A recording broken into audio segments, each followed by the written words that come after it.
So hello everyone, कैसे हैं आप सभी लोग। आई होप आप सभी लोग अच्छे होंगे। So welcome to all of you in this wonderful session of N academy. My name is Ashif and I am your biology mentor at N academy in NEET UG category. तो जैसा कि आप सभी नीट एस्पिरेंट जानते हैं कि जो NEET का एग्जाम है उसमें सिर्फ 7 महीने बचे हुए हैं, तो टाइम काफी ज्यादा कम है। आई होप आप सभी भी लोगों की तैयारी काफी अच्छी चल रही होगी, चलनी भी चाहिए, क्योंकि जो नीट एग्जाम है वो काफी ज्यादा कॉम्पिटिटिव है। इसको हल्के में बिल्कुल नहीं लेना चाहिए। इसमें हमें काफी ज्यादा हार्डवर्क करना पड़ता है, काफी ज्यादा स्ट्रेटेजीज को फॉलो करना पड़ता है। इन सभी स्ट्रेटेजीज के अंदर हमारी एक स्ट्रेटेजी जो आती है वो आती है मॉक टेस्ट की। जितने ज्यादा मॉक टेस्ट आप देते हो उतने ही ज्यादा आप सक्सेस की तरफ बढ़ते जाते हो, उतने ही ज्यादा आपको अपने वीकनेस का पता लगता है, उतने ही ज्यादा आप अपने स्ट्रेंथ में उन वीकनेसेस को कन्वर्ट करते जाते हो। ठीक है, अब यहां पर क्या होता है, नीट एग्जाम से पहले बहुत सारे मॉक टेस्ट जब आप देते हो तो उसके अंदर आपको एक स्टेप करनी पड़ती है ओएमआर शीट फिलिंग की। बहुत सारे बच्चे ऐसा कर देते हैं कि नीट एग्जाम में जब वो जाते हैं तो आता तो उनको सब कुछ है, लेकिन एक बड़ी गलती जो होती है उनकी ओएमआर शीट की फिलिंग की एक प्रैक्टिस नहीं की होती उन्हें। तो अगर वो प्रैक्टिस आपकी खराब है तो आपका पूरा का पूरा पेपर खराब हो सकता है और आपका पूरा का पूरा साल या 2 साल पूरे खराब हो सकते हैं। तो आज की इस क्लास में हम लोग डिस्कस करेंगे कि किस तरीके से ओएमआर शीट को फिल करनी चाहिए। ठीक है, मैं यहां पर आपको टॉपर की स्ट्रेटेजी बताऊंगा कि किस तरीके से टॉपर ओएमआर शीट फिल करते हैं और किस तरीके से बाकी के जनरल बच्चे जो ओएमआर शीट फिल करते हैं उसको भी हम समझेंगे। ठीक है, तो कुछ इस तरीके का ओएमआर शीट का आपका एक फॉर्मेट रहता है जो आपको नीट के मेन एग्जाम में आपको मिलने वाला है। यहां पर आपका रोल नंबर का कॉलम होगा, यहां पर आपका टेस्ट बुकलेट नंबर होगा, यहां पर आपका टेस्ट बुकलेट कोड होगा, और यहां पर कुछ आगे चलेंगे तो मदर्स नेम, फादर्स नेम, कुछ इस तरीके से आपके सिग्नेचर वगैरह होंगे। ठीक है, अब यहां पर पहली बात तो मैं आप सभी लोगों से एक रिक्वेस्ट करता हूं कि आप सभी लोग आप ऑनलाइन टेस्ट देने के बजाय ऑफलाइन टेस्ट को दिया करें और इस तरीके के शीट को अपने पास में रखें। जब भी आप मॉक टेस्ट दें तो टेस्ट देने के साथ साथ में ओएमआर शीट करने जो फिल करते हैं उसका भी ध्यान रखें कि आपको टोटल टाइम कितना लग रहा है। तो हम यहां पर एक जनरल चीज बात कर लेते हैं, वैसे तो मोस्टली स्टूडेंट्स को पता होगा। देखिए, आपको 3 घंटे और 20 मिनट का टाइम मिलता है, मतलब हम बोल सकते हैं कि 200 मिनट्स का आपको टाइम मिलता है। ठीक है, अब एग्जाम में जो क्वेश्चन होते हैं, कितने क्वेश्चन आते हैं, 4 सब्जेक्ट है आपके, 4 सब्जेक्ट के टोटल क्वेश्चन मिलाएंगे तो 180 क्वेश्चन आते हैं। तो 45 क्वेश्चन होता है पर सब्जेक्ट का आपका। ठीक है, 45 क्वेश्चन होंगे पर सब्जेक्ट का,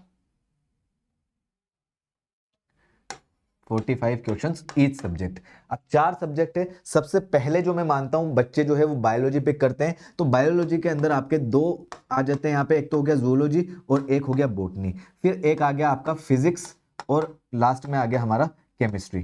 ठीक है, चलिए अब देखो यहां पर 45 क्वेश्चन एक सब्जेक्ट के हैं। टोटल हमारे पास कितने क्वेश्चन हो गए, 180 क्वेश्चन हो गए और टाइम हमारे पास है 200 मिनट का। ठीक है, तो यहां पर सबसे पहली चीज जो मैं आपको ये बताता हूं कि बच्चे जनरली करते क्या हैं, वो क्या करते हैं, पूरे के पूरे पहले 180 क्वेश्चंस करेंगे, उसके बाद में फिल करते हैं ओएमआर शीट को, जो कि सही तरीका नहीं है। क्या पता 180 क्वेश्चंस करने में आपको टाइम लग गया हो 190 मिनट का, तो क्या 10 मिनट में ओएमआर शीट फिल हो जाएगी?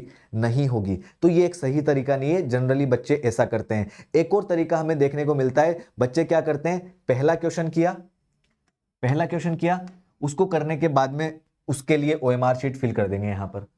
तो ये भी सही तरीका नहीं है, क्योंकि हर एक क्वेश्चन में आप पहले क्वेश्चन करोगे, फिर ओएमआर शीट फिल कर रहे हो, फिर क्वेश्चन कर रहे हो, फिर ओएमआर शीट फिल कर रहे हो, तो यहाँ पे डिस्ट्रैक्शन के चांसेस काफी ज्यादा हैं, प्लस आपका टाइम भी काफी ज्यादा कंज्यूम होता है। तो कौन सा तरीका सही है? तो देखो, तरीका जो है, पहले हम ये बात करते हैं कि सबसे पहले आपको करना क्या है। जैसे ही आपको ओएमआर शीट मिलती है, सबसे पहले आपको क्या करना है, रोल नंबर फिल करना है। अपने रोल नंबर यहां पर फिल करोगे, क्योंकि मान लीजिए आपने रोल नंबर फिल नहीं किया और लास्ट में रोल नंबर फिल कर रहे हो और ये पार्ट गलत हो गया, तो ये पूरा का पूरा फिल करा हुआ आपका खराब हो जाएगा। तो सबसे पहला काम आपको क्या करना है, आपको अपने जो रोल नंबर हैं वो पहले से ही फिल करने हैं। जितनी भी डिटेल्स आपको डालनी है वो पहले से फिल करनी है। तो रोल नंबर फिल कर लोगे आप यहां पर।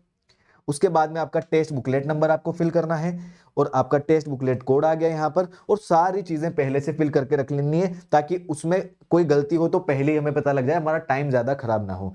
ठीक है, दूसरी चीज, जो ये सर्कल्स हैं, जो बबल्स हैं, इनको फिल करते टाइम पे आपको ये ध्यान रखना है कि आपका ये ना तो बिल्कुल कम हो और ना ही बिल्कुल ज्यादा हो। मतलब मान लीजिए कि हमारे पास में ये एक सर्कल है।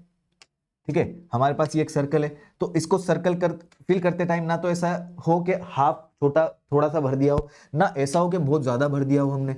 ये जनरल सी चीज है, हालांकि आप सभी लोग जानते होंगे, लेकिन काफी सारे बच्चे नहीं जानते। अब इसको आप भरे जा रहे हो, इस तरीके से आपको नहीं करना है, ठीक है।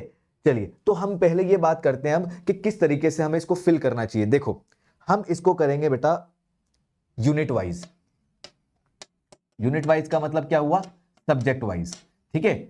सबसे पहला जो काम होता है, सबसे पहली जो स्टेप होगी आपकी, वो उसमें आप पिक करोगे बायोलॉजी सब्जेक्ट को, ठीक है। बायोलॉजी के अंदर हो सकता है आप पहले जूलॉजी को पिक कर लो, जूलॉजी को, और दूसरे पे आप बॉटनी को पिक कर लो, क्योंकि ये काफी ज्यादा लेस टाइम कंज्यूमिंग है। इनको पिक करने में आपको ज्यादा टाइम नहीं लगेगा, या तो क्वेश्चन आपको आता होगा या नहीं आता होगा, ज्यादा टाइम खर्च ये नहीं करेगा, ठीक है। तो जैसे ही आप जूलॉजी का कर लो 45 क्वेश्चन, तो इन 45 क्वेश्चंस को आप ओएमआर शीट के अंदर फिल कर दो, ठीक है। अभी बता रहा हूं किस तरीके से करना है, ठीक है।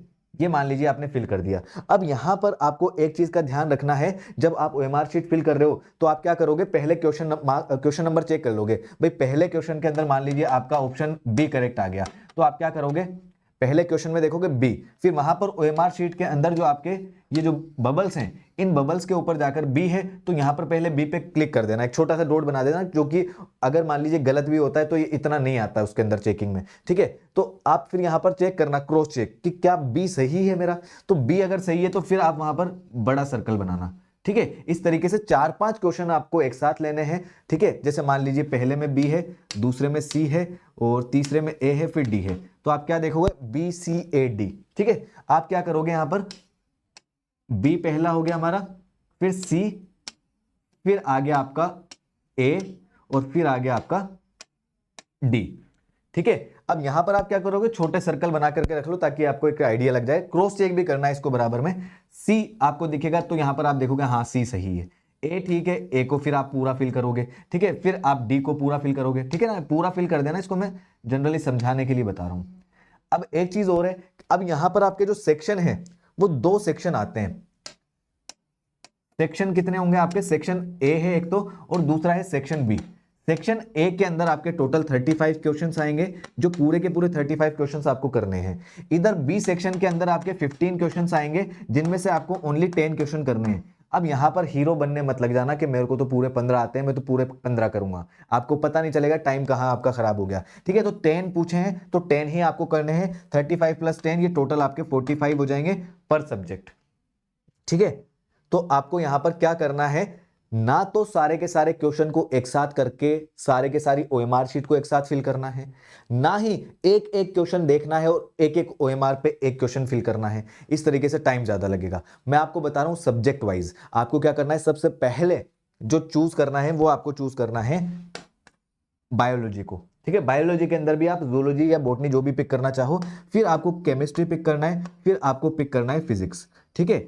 और लास्ट में आते आते आप जब फिजिक्स करोगे, अगर मान लीजिए कि आप क्या करते हो, आप सारे के सारे क्वेश्चन को एक साथ करते हो, तो आप देखोगे फिजिक्स में ज्यादा टाइम अगर आपको लग गया तो आपके क्वेश्चन छूट जाएंगे, ठीक है। पैनिक होने से बचना है हमें, ठीक है। तो ये हो गया हमारा सीक्वेंशियल ऑर्डर।